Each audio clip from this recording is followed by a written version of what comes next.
This content does not take into account your investment needs or personal circumstances.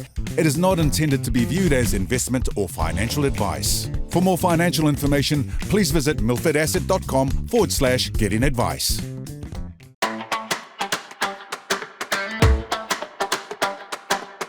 Kia ora, pals, and welcome back to Laugh My Assets Off. We've been spending the last 5 episodes going over everything you need to know about money. So if you're thinking of studying economics, you don't have to. You've watched this series, you've got all you need to know. Isn't that right, team?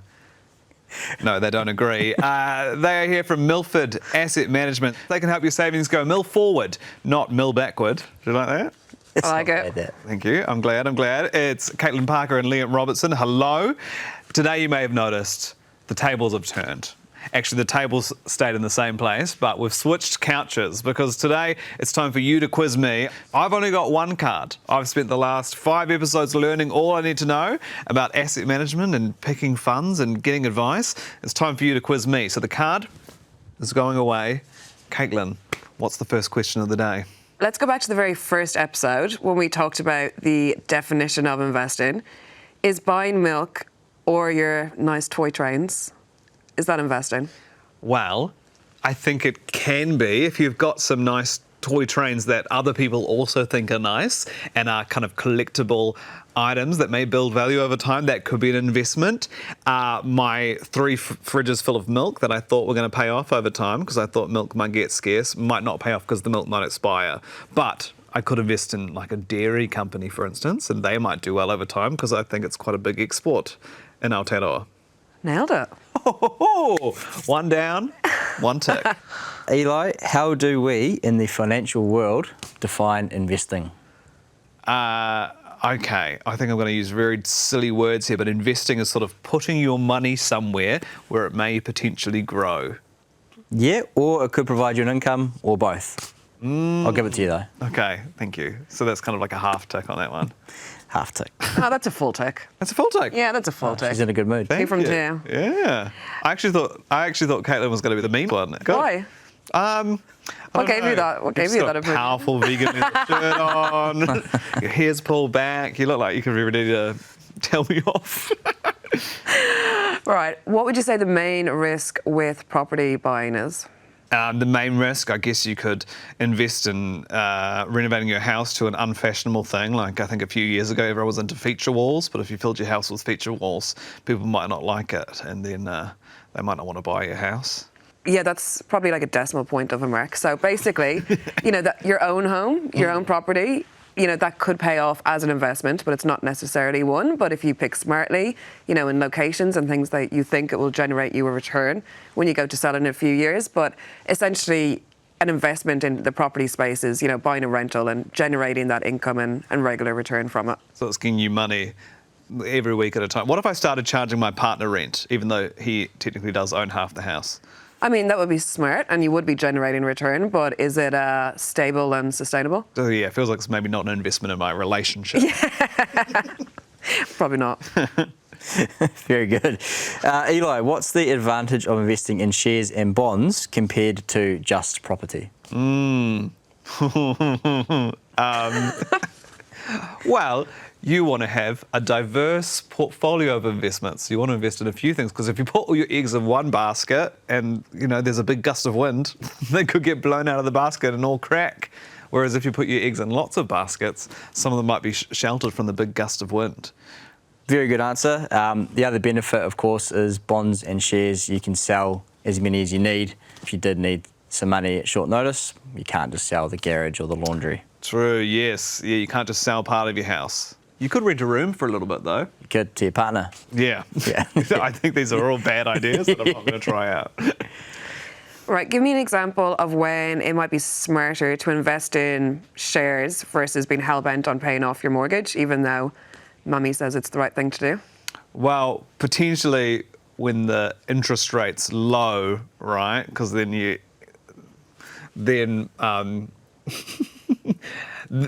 when the interest rate's low on your mortgage, that's a good time, right? Because your mortgage isn't really costing you that much money. Whereas, I don't know. No, you're on the right track. On the right track? Yeah, 100%. So when interest rates are low, your mortgage isn't taking as much of your income. You know, it's a better time to borrow money because it's cheaper. So the returns that you could get from that extra money in shares just weigh up as a more attractive option, versus when interest rates are high, it's probably more attractive for people to actually, you know, if they have a lump sum, pay off that debt. Because you'll save yourself a little bit of money in the ongoing interest that you're paying every other week. Because debt is quite expensive at the moment. So, you know, if you're paying 7% or so in your mortgage, that's a high hurdle in order to make that, to match it on your investment side. So just about weighing up your options. Okay. Speaking of shares, are shares and stocks the same thing? Oh, chicken stock and beef stock are different. They are. But I believe stocks and shares are, in fact, the same thing. Bingo. Do Americans call it stocks and everyone else calls it shares, and then we just say stocks sometimes to fit in with American, like feet and meters? They both mean the same thing, but there's a really boring technicality behind it Oh, yeah. that you don't need to know. Too boring for this. Yeah, exactly. It will be my caught. assets off, not Yeah. pull my assets off. Right, why is buying into a fund often better than just buying one particular share? Wow, because if you put it's like putting all your eggs in one basket, and if you just put 100% of your cash in one share, then you're only relying on that one to go up, but it may go down as well. Whereas if you've got 20 plus different shares, some of them might go up, some of them might go down. Hopefully, the whole thing as a whole will have more chance of getting your gains like you get when you have a protein shake every morning. Yeah. Eli, what do we mean when we talk about compound interest? Yeah, what do you mean when you talk about compound interest? I guess compound means it builds up over time, it gets bigger. No. Yeah. Yes. It's like a snowball rolling down a hill, right? Yes. So when we invest our money and it generates a return, if we keep it invested, that return also starts generating a return. And over time, the amount grows and grows and grows. And eventually the snowball's big enough to destroy whole cities. Potentially. But the cities are purchases you want to make. Yes. Remember we did role play with Liam. What I'll never does... forget it. It was a really powerful moment for the whole country. Anyways, that. If you came into Milford, what would Liam generally, offer you to begin with? I get two little sessions free of charge where we would go over my goals, and then he would talk about possible funds that I could invest in. Yeah, exactly. He'd go over your goals, your time frame, risk profile. How much money I've got to use, all that sort of stuff. Exactly. And we'd just see, if we get along, and then maybe we'll have a dinner, because we did talk about having a dinner. We did. Yeah. We did. We'll have to see how they go. What are the three main types of fund? Conservative, balanced, growth. Bingo. What is the minimum amount of time that you would be recommended to invest in? Oh, I'd say at least a year. Would that be about the minimum that you'd want to invest in? Or does it depend what sort of fund you're in? It sure does. It depends on the fund. Because if you're in like a growth fund, you might want to look at like sort of 10 years as a minimum. Yeah, kind of 7 years at least in terms of that growth. But a more conservative fund would generally have a shorter recommended time frame. Yeah, so if you're closer to retirement, you might go more conservative. Exactly. But if you've got 30 long years, chuck it in a growth. What fund do I manage at Milford, and what is in that fund? What's it made up of? What fund do you manage? Is it the growth fund? Absolutely not. It's literally the opposite end of the The spectrum. conservative fund? You literally paid no attention at all to that. Look, I've got every answer right so far. Oh, you got this one I knew absolutely you managed wrong. A fund. I just get a vibe from you that you wouldn't be, conservative, maybe not your style, but professionally maybe it is. Yeah, no, the most conservative of all, the cash fund. Cash fund. Very defensive. Defensive as. Is that That's the logo. Yeah, that's the logo. Just a photo of Caitlin going like this. Yeah. Defensive.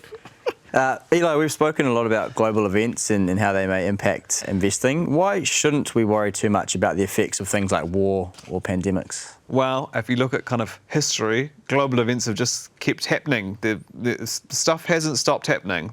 That's my history lesson for the day. Stuff hasn't stopped happening, and often things correct themselves, or also in the wake of something massive happening, there's opportunities for other things to arise. You sound like an economist. Like, I'm Really? very impressed. Yeah. Really? Yeah. Do economists say things like, things don't stop happening?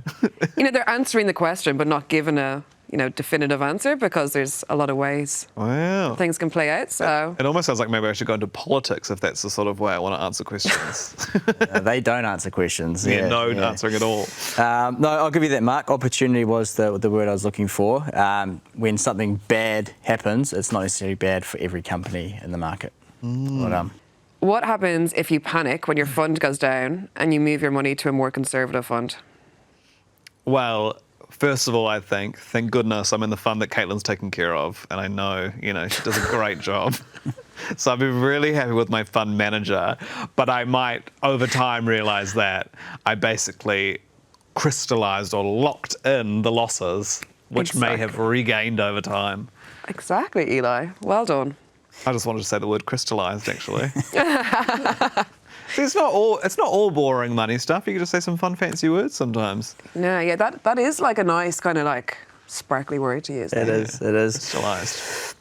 Topic close to my heart, KiwiSaver. Give me 2 key differences between a KiwiSaver fund and any other kind of fund.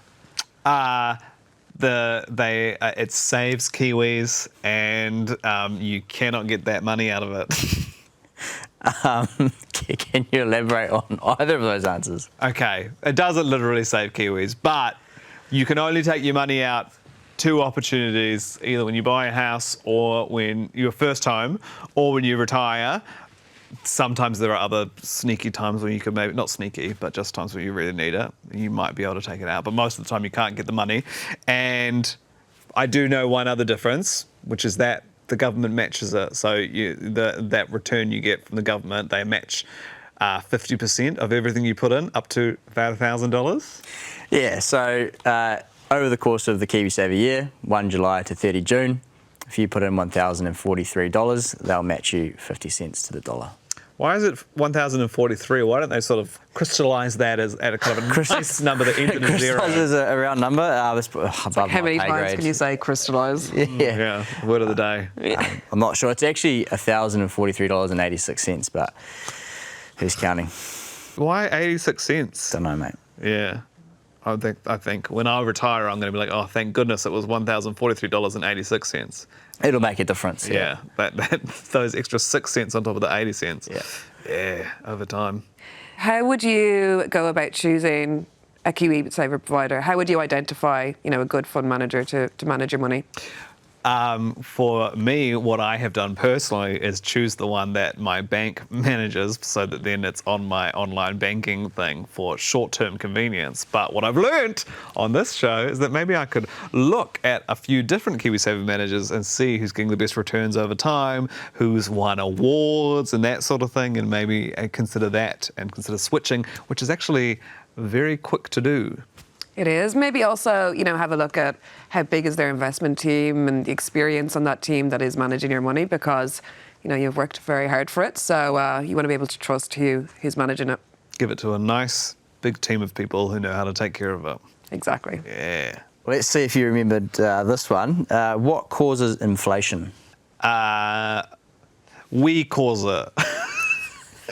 It's not bad. So when consumers willingly go and pay for the same things as the price, no matter what the retailers set the price at, we encourage those prices to keep going up.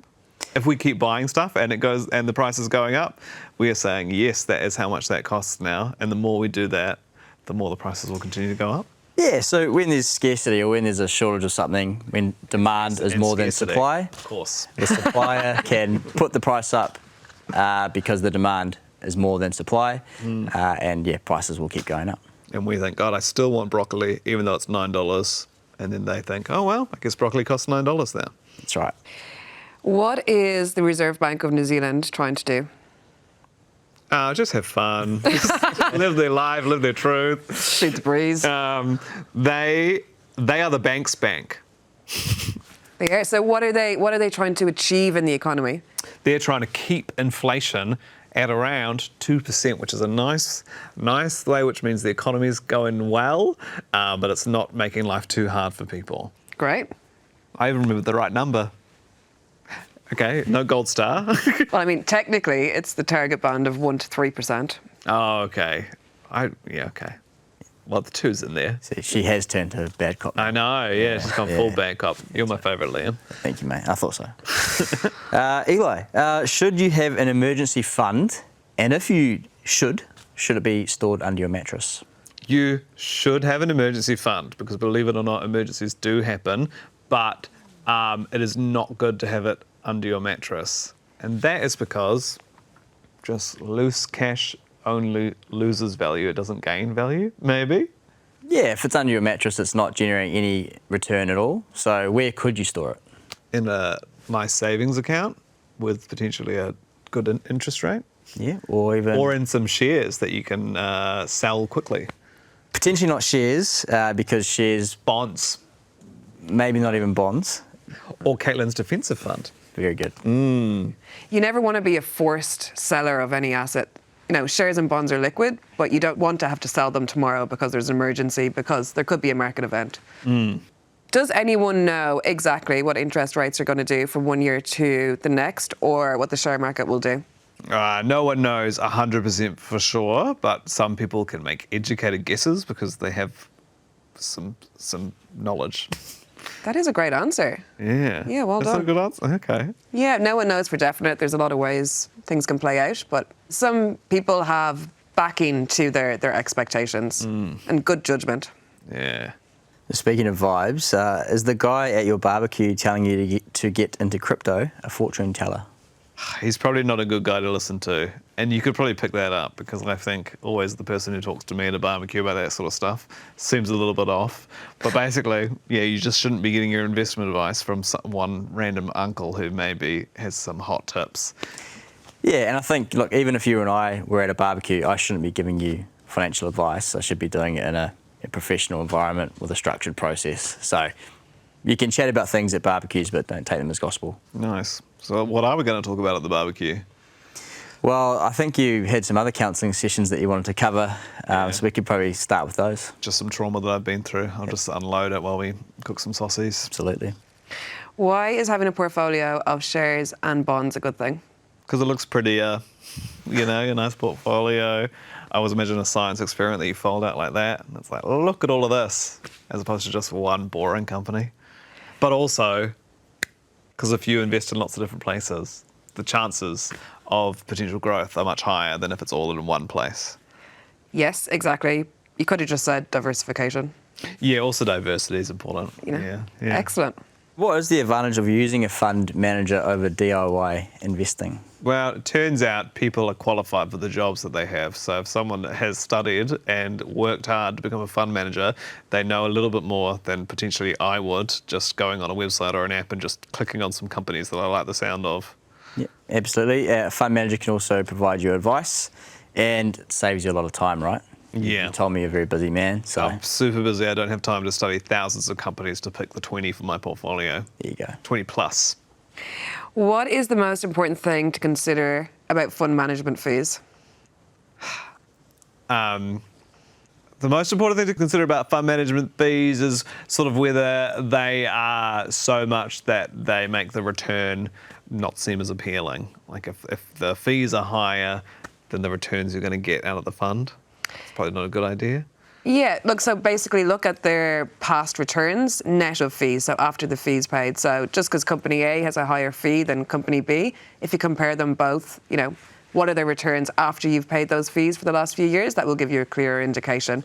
And would there be like some sneaky little websites that would not explain that would be in the small text that this is the fund before the fees are taken out? It would always be good to just double check what you're actually looking at. So, you're looking at a 2% per annum or whatever it is, just be like, what exactly is that? Is that after tax? Is it after fees? What am I looking at? Just so you're comparing apples with apples. And not apples with oranges. Exactly. Completely different.